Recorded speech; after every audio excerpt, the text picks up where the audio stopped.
AmiCast, o podcast da Ami Jardins. Há 18 anos representando os Jardins América, Europa, Paulista e Paulistano. Oferecimento: Surrai Segurança Pessoal. Mais que imagens, guaritas ou rondas, proteção essencial é com a Surrai Segurança Pessoal.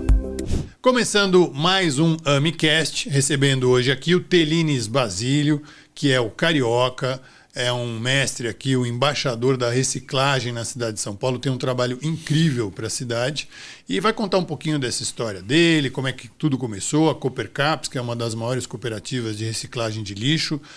Carioca, legal você estar aqui e parabéns pelo teu trabalho na cidade de São Paulo. A gente recebe aqui na AmiCast pessoas que têm um trabalho muito importante na cidade. E você tem um trabalho muito importante, por isso que a gente quer te ouvir. O prazer é todo meu, eu fico muito honrado pelo convite da AmiCast, tá? E estou aqui à disposição para...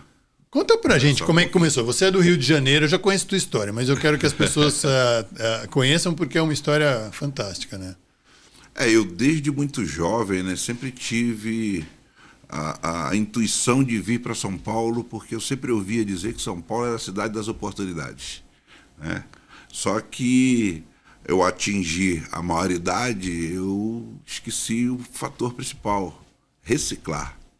Eu não me reciclei para vir para São Paulo, né? E além de tudo, eu sempre falo isso, eu trouxe comigo na minha bagagem o que eu não deveria ter trazido. Vício em álcool, em droga.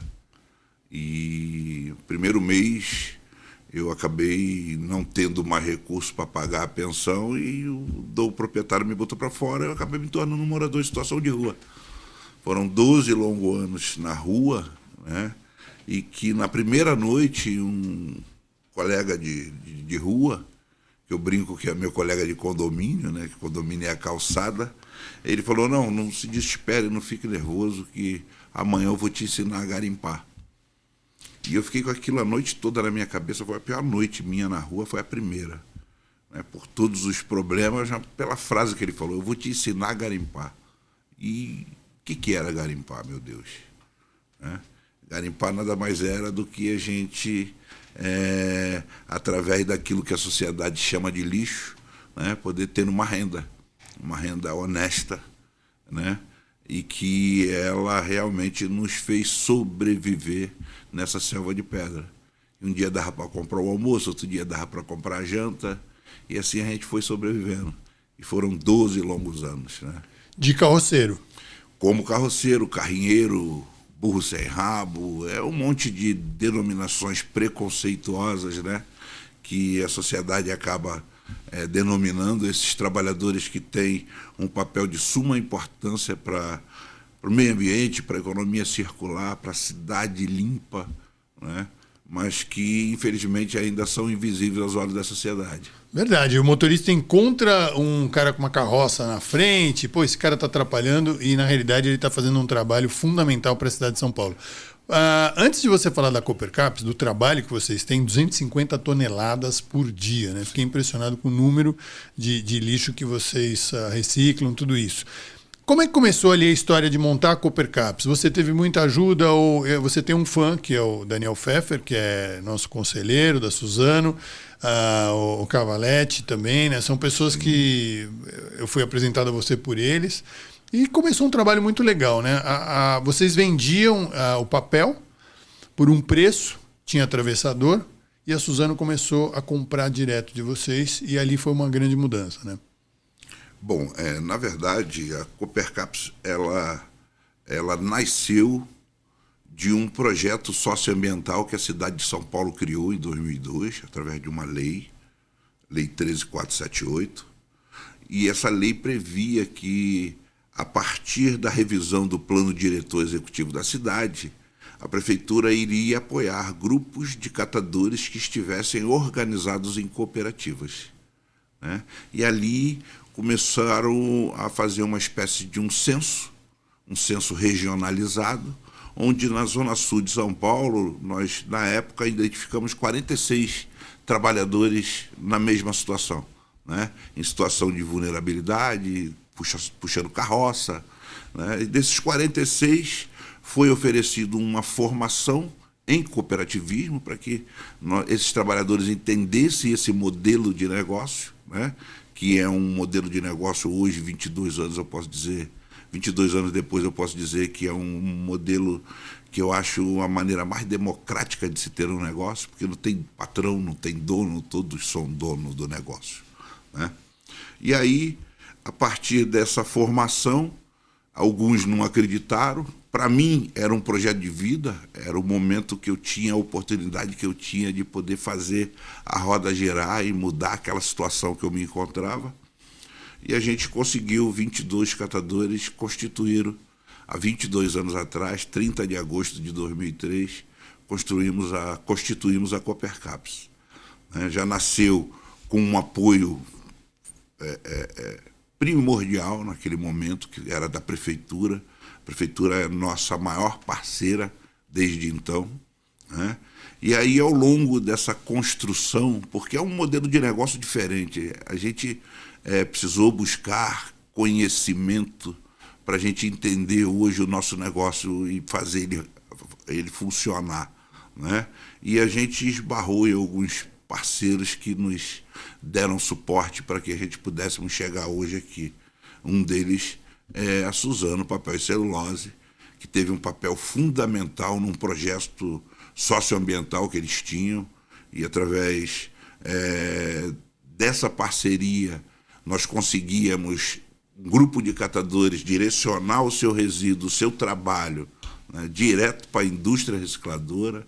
Isso trouxe, além de aumento, né, no faturamento da cooperativa, mas trouxe também uma visibilidade, porque as outras marcas falam, pô, uma grife, né, chamada Suzano é parceira da cooperativa, nós também podemos nos associar.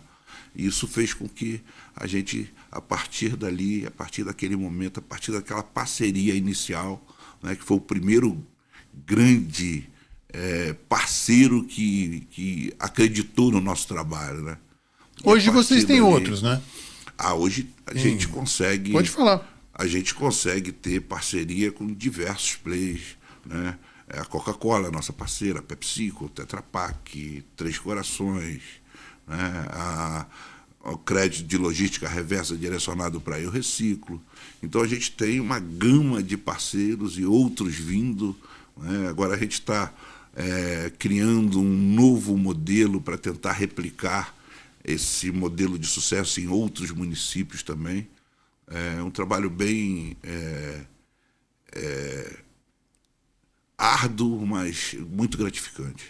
Carioca, durante quase 12 anos, você falou aí, né? Puxando a carroça e tal, e depois acabou se formou em gestão ambiental, depois fez pós-graduação em gestor de projetos e está levando esse projeto para outras cidades, né? Hoje a Copercaps tem quantos catadores? Fala um pouquinho desse trabalho que vocês fazem de inclusão social. Como é que você escolhe, a importância de você não só conscientizar, mas também fazer a inclusão das pessoas? As pessoas têm aula, tudo isso. Olha, para falar aonde o estágio que nós estamos hoje, a gente precisa voltar um pouquinho lá atrás, porque a história do Carioca ela acaba se misturando com a da Copercaps. E eu tive a oportunidade em 2008, quando a cidade de São Paulo e a cidade de Osaka, no Japão, estavam comemorando 40 anos de cidades co-irmãs. Eu tive a oportunidade de fazer uma formação em educação ambiental direcionada para escolas, através dessa parceria. O governo municipal pediu para que não fosse só os professores e os atores da escola, mas que incluísse um grupo de catadores para fazer essa formação. E a nossa cooperativa foi uma delas que participou.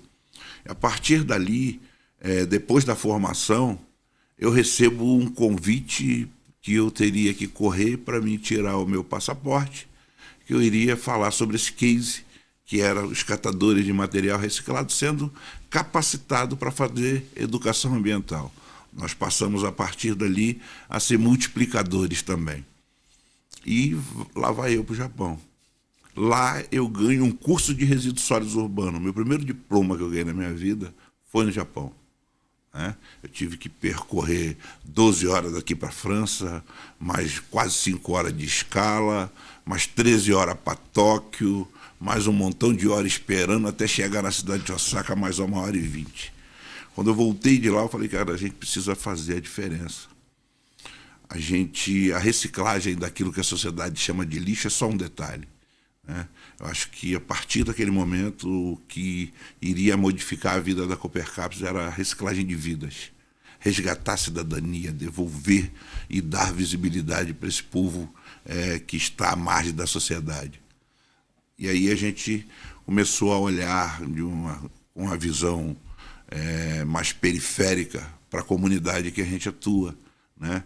E a gente começou a gerar emprego para aquele jovem que completa 18 anos. Se a gente não adotar esse jovem, a bandidagem vai adotar eles. A gente começou a olhar para aqueles egressos que erraram, mas pagaram para a sociedade o seu erro. E precisa de ter uma segunda oportunidade, senão eles vão errar de novo, né? A gente começou a olhar a comunidade LGBTQIA+, o pessoal 50+, que são altamente produtivos, mas que, por algum motivo, o mercado de trabalho diz que são velhos, né? Hoje a gente tem uma unidade na região central que a gente trabalha com 60% do nosso quadro são refugiados, né? E mulheres, 63% do nosso quadro são mulheres, que a maioria é pai, é mãe, é arrimo de família. Então hoje esse grande exército que eu chamo é composto por 382 famílias, diretamente 382 postos de trabalho, né?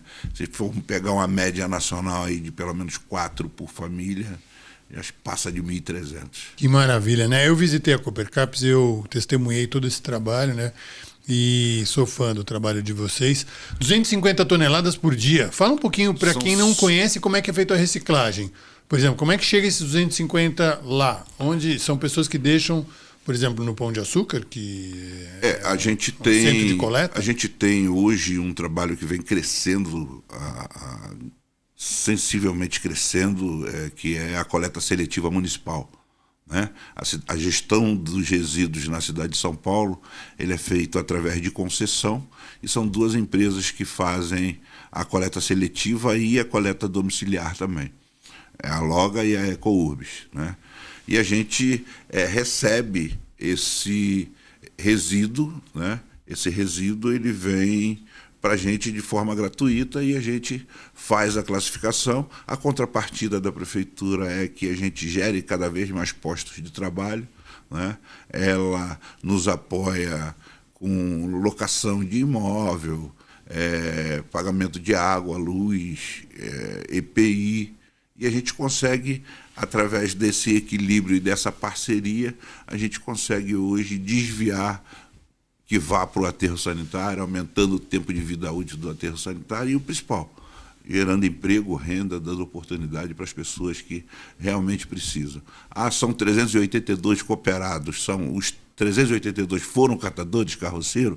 Não, porque é um trabalho social, tá? É resgate de cidadania.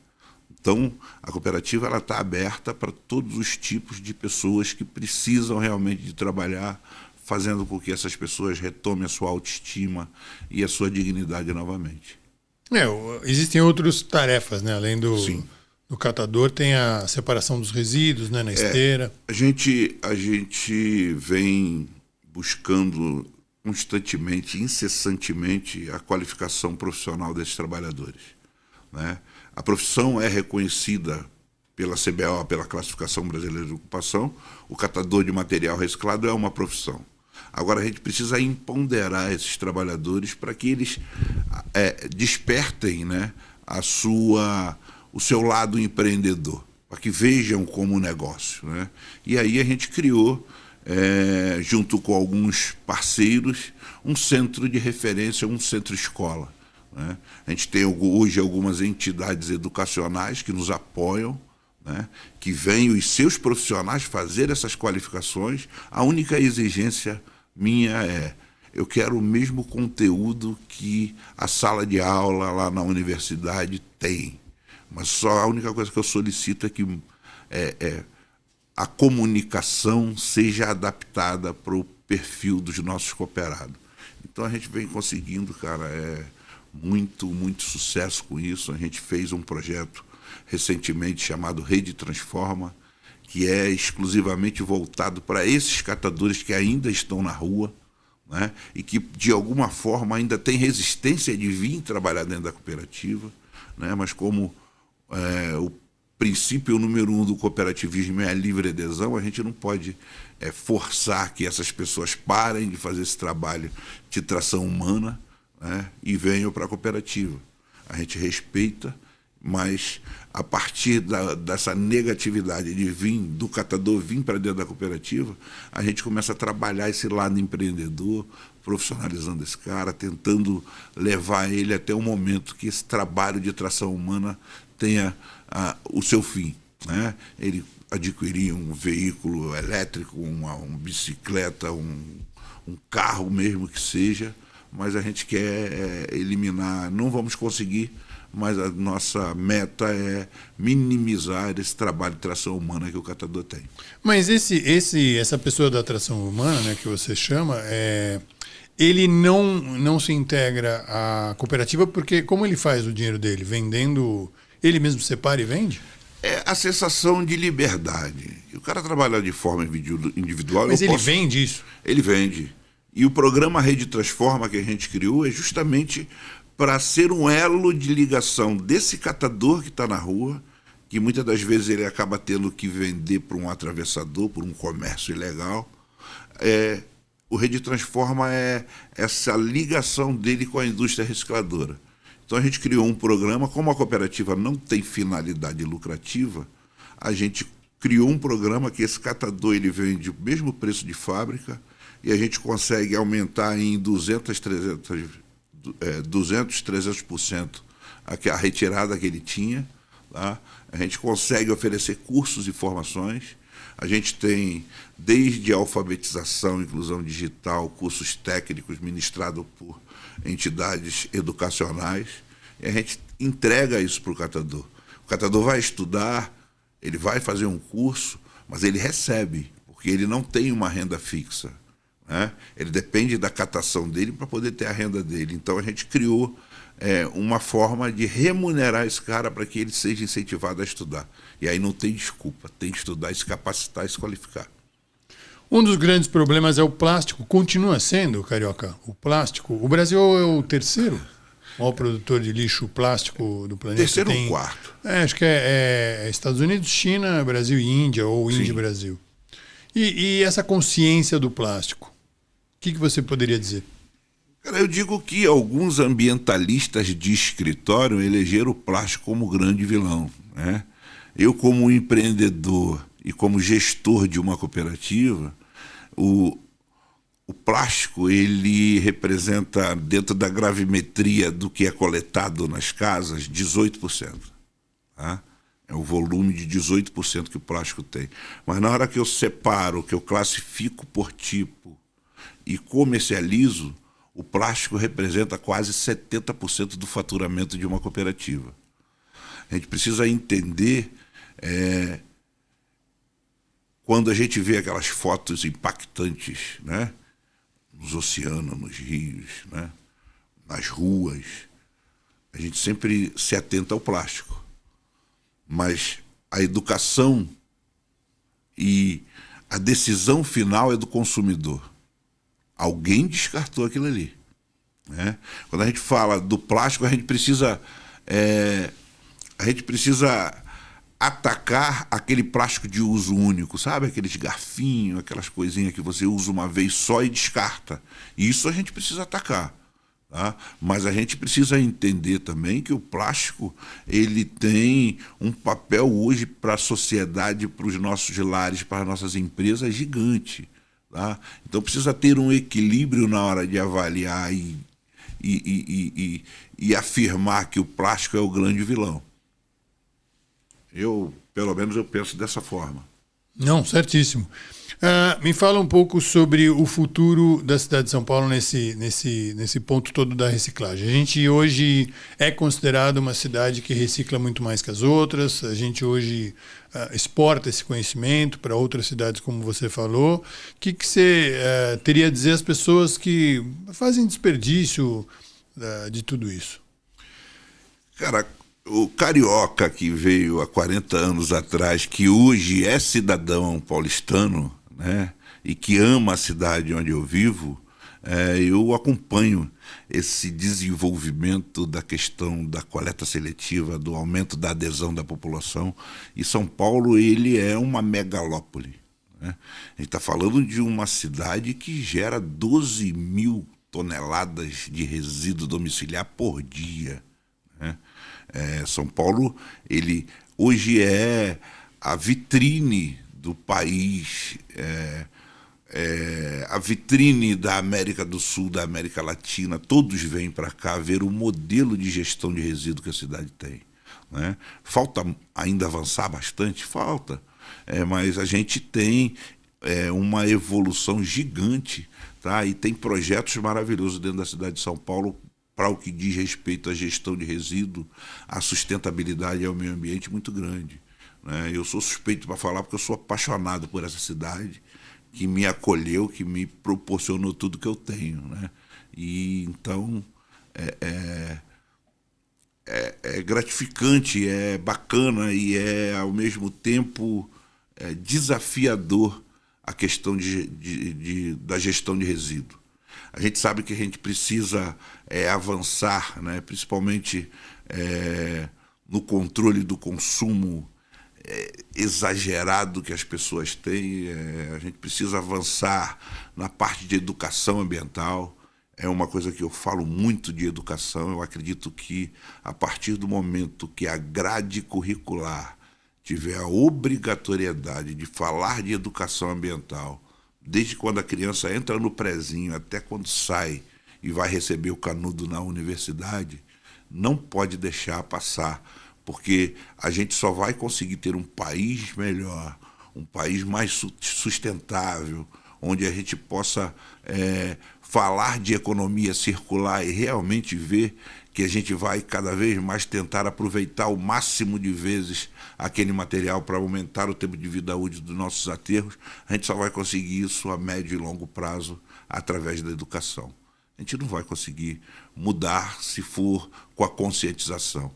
Eu nas minhas palestras, nas minhas caminhadas, eu costumo sempre focar pelo lado ambiental, sabe? Mas eu foco muito no social, sabe? Naquela mudança de gesto, naquela mudança de atitude, pode estar resgatando a cidadania, pode estar dando visibilidade, pode estar trazendo de novo essa pessoa para que ele possa realmente se sentir novamente integrado.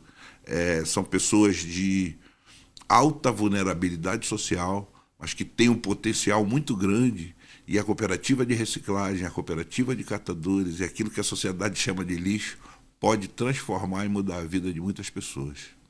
Cada um recuperado para você deve ser uma enorme satisfação.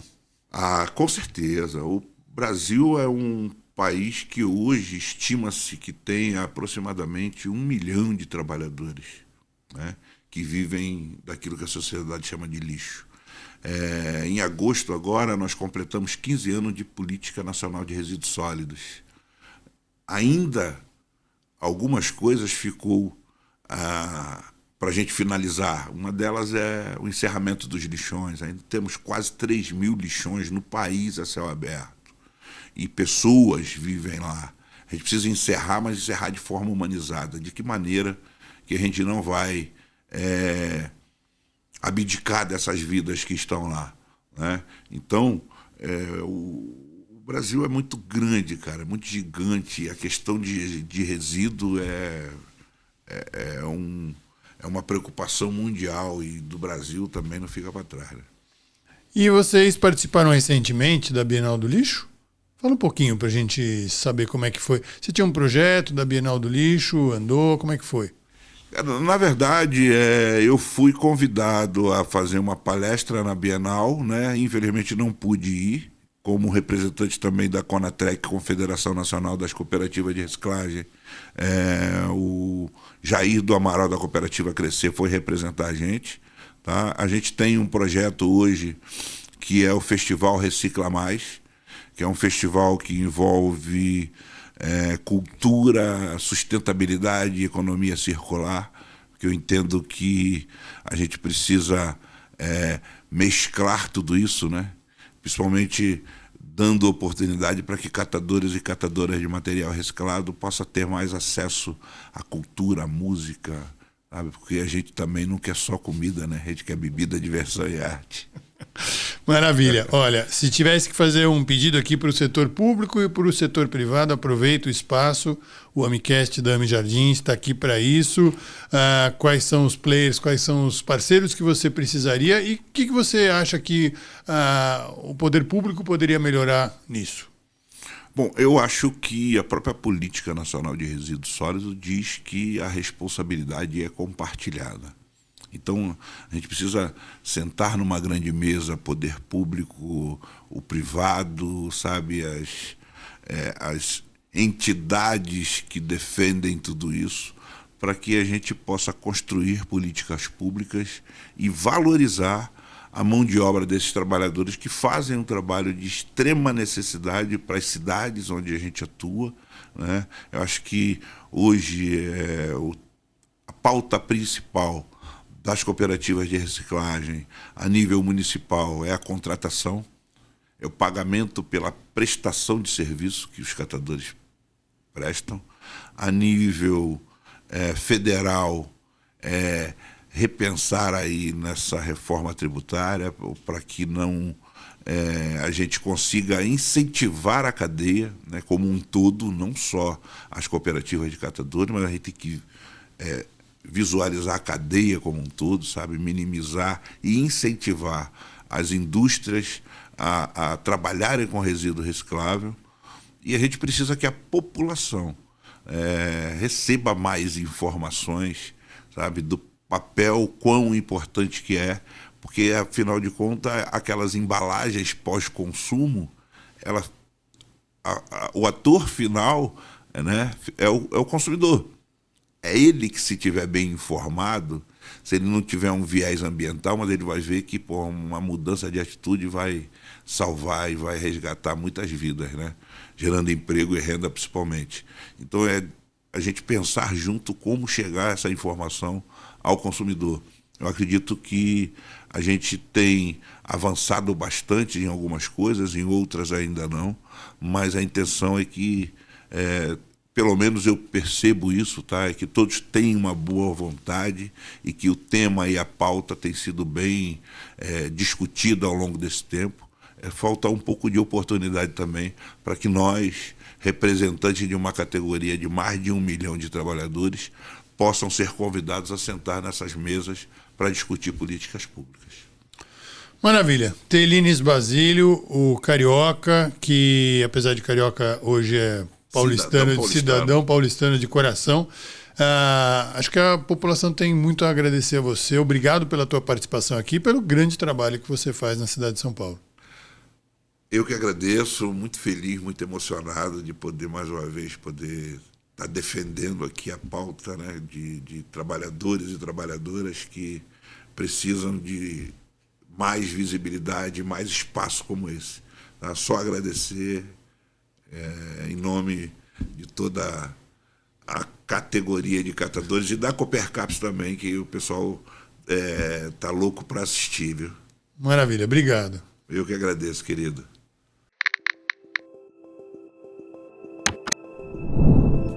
Amicast, o podcast da Ami Jardins. Há 18 anos representando os Jardins América, Europa, Paulista e Paulistano. Oferecimento: Surrais Segurança Pessoal. Mais que imagens, guaritas ou rondas, proteção essencial é com a Surrais Segurança Pessoal.